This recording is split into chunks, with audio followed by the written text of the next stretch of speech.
انسان اگر با خدا دوست بشه، خداوند صدا میزنه، اولین کسی رو که میطلبه جبرائیله.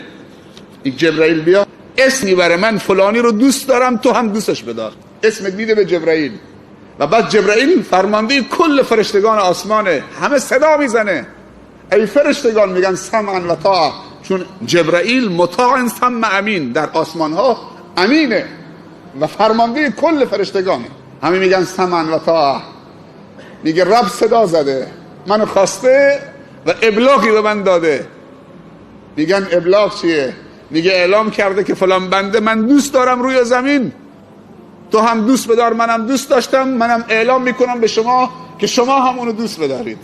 وقتی که محبتش تو آسمان اعلام میشه، بعد میان روی زمین به کل موجودات همه میگن که فلان بنده عزیز خداست، شما هم دوستش بدارید.